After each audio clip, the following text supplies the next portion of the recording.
Good morning, students. Students, this lesson is of class 10th for the subject of mathematics, topic properties of ratio and proportion, and is being submitted to you on 12th July 2021. Students, in the previous lesson, we have already discussed that what is a proportion. Now, just let's have a quick look what is a proportion. Now, children, four quantities, that is, suppose we have A, B, C, D, are said to be in proportion if A ratio B is equal to C ratio D. Okay, and here A and B are called extremes. They are called extremes, and B and C are called means. So, further, children, you can say that four quantities are in proportion if the product of extremes is equal to product of means. Okay, so here we are talking about ABCD. So it means extremes are A and D. So it will be AD will be equal to BC. Okay, let's check out four. I'm giving you four quantities, that is 2, 4, 3, and 9. Just check out whether these four quantities are proportion or not. So children, if they are in proportion, then 2 ratio 4 and 3 ratio 9 should be equal. Okay, so you have two things. You can cancel down here, or you can use the product of extremes and product of means. So let us see here. Product of extreme will be equal to 2 into 9, that is 18. Okay, and the product of means will be equal to 4 into 3. Okay, that is 12. So here product of extremes and product of means are not equal. It means these four quantities are not in proportion. But today's topic is properties of ratio and proportion. So now, children, I have written all the five properties. Let us discuss all one by one. Your first one is invertendo. Okay, now let us discuss what is invertendo. Suppose, children, it is given that A ratio B is in proportion with C ratio T. Okay, so according to this property, we have, you can write this as B ratio A. This will also be in proportion to D ratio C. Okay, children. So it will not change, your proportion will not change. If A ratio B is equal to C ratio D, then this is also true. B ratio A is in proportion to D ratio C. So children, I'll give you one example here. Suppose you are having X ratio Y is equal to 2 ratio 3.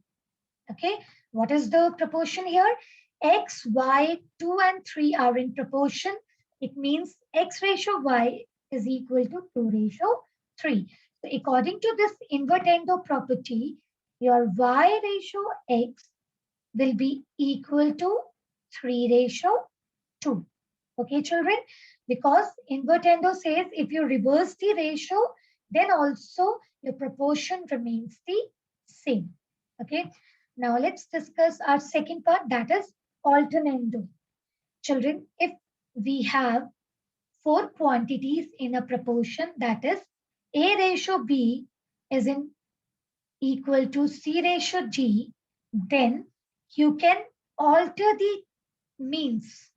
Then also your answer is same. Your proportion will be same. So here, children, if I interchange the means, it will become A ratio C is equal to B ratio D. Then also your proportion or your equality remains the same.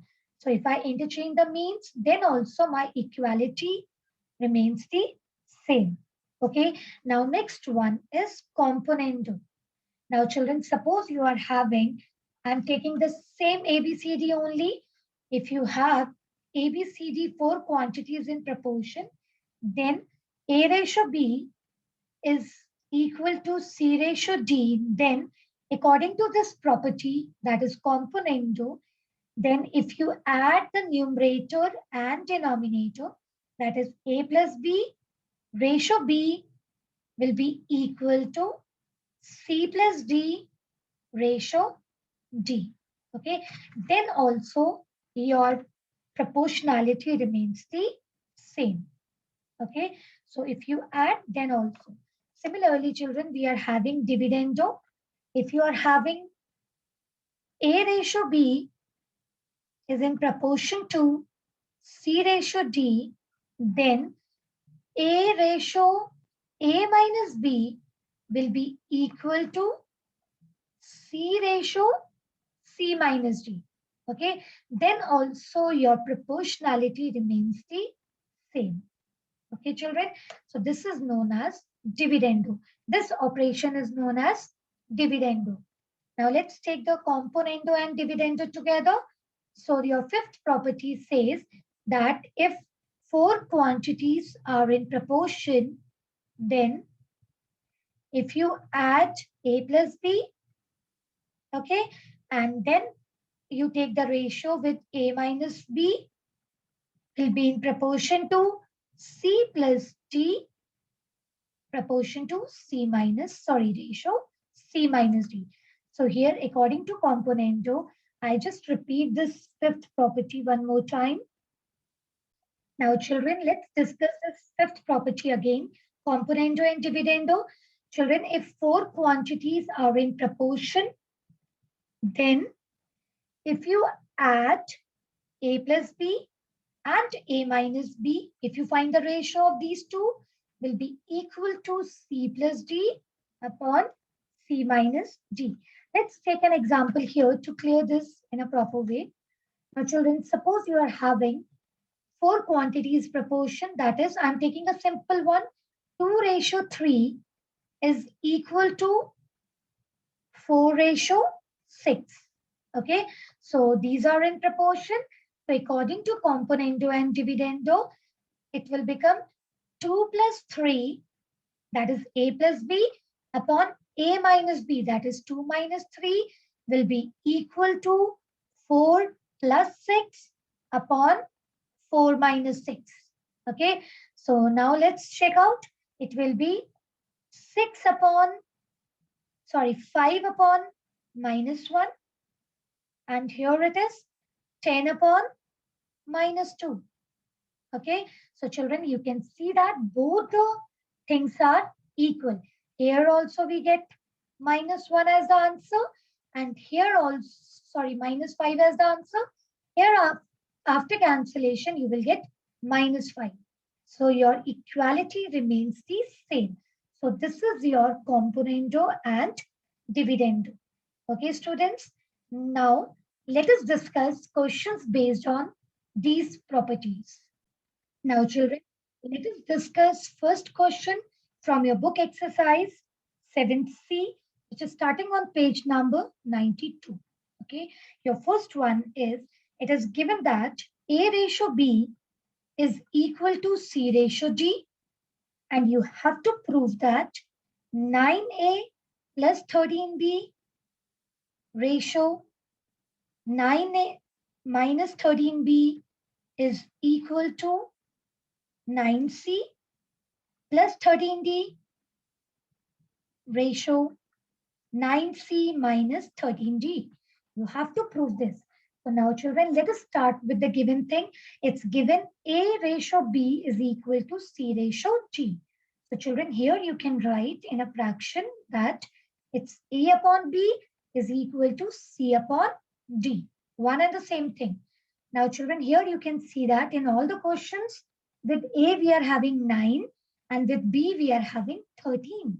Okay, so with A we need 9 and with B we need 13.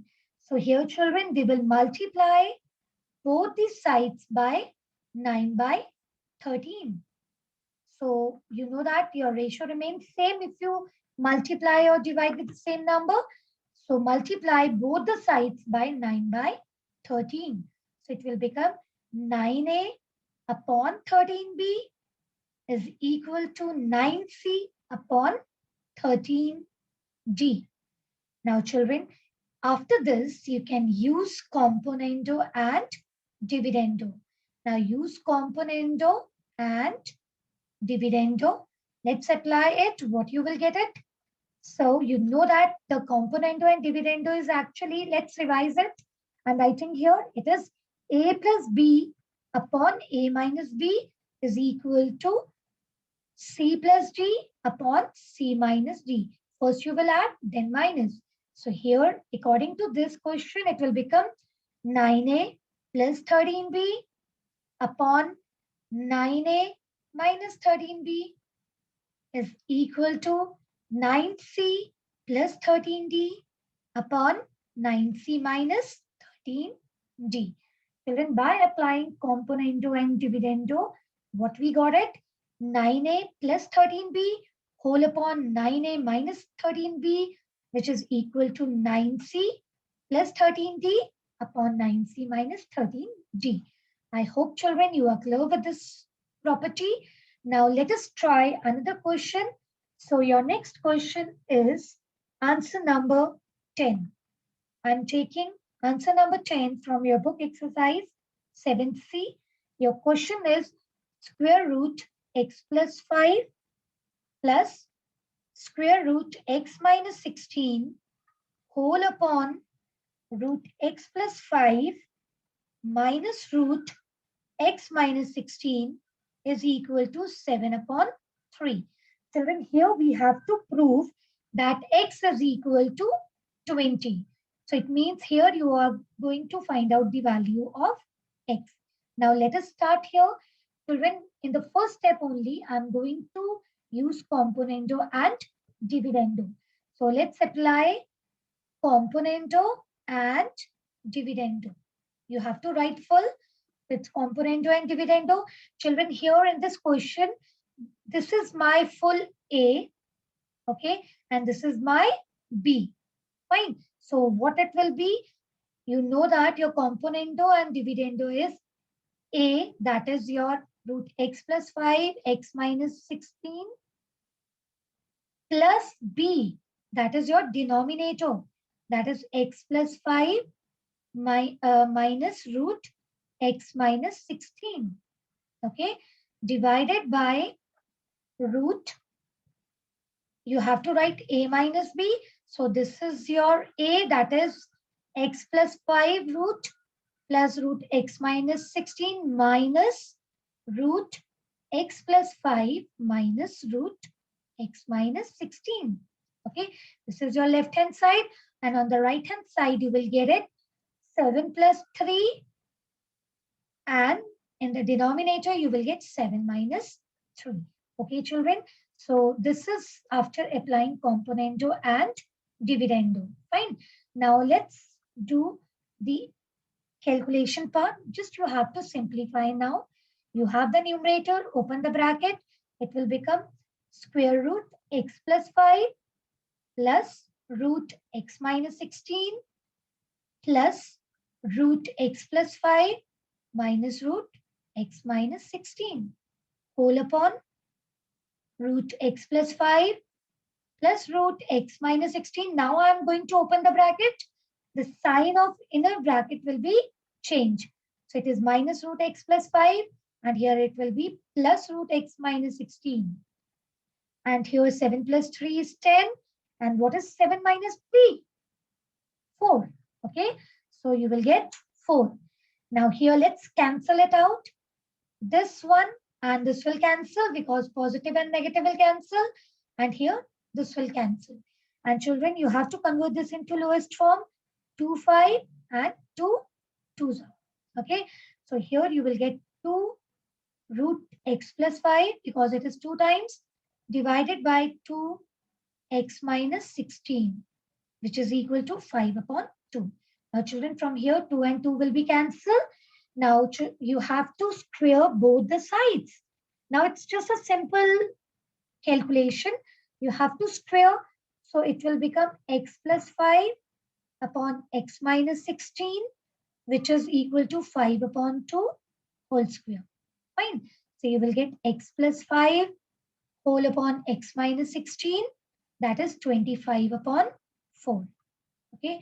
Now children, you just have to cross multiply it and you will get 4 times x plus 5, which is equal to 25 times x minus 16. Okay. Now solve this equation and let's see what we will get it. Now children, let us solve it. You will get 4x plus 20, which is equal to 25x minus 400. Now just change it. It will be 4x minus 25x, which is equal to minus 400 minus 20. Okay, so when you subtract it, you will get it here minus 21x, and here you will get minus 420. Fine. Minus minus cancel, and here x is equal to 420 upon 21. Fine.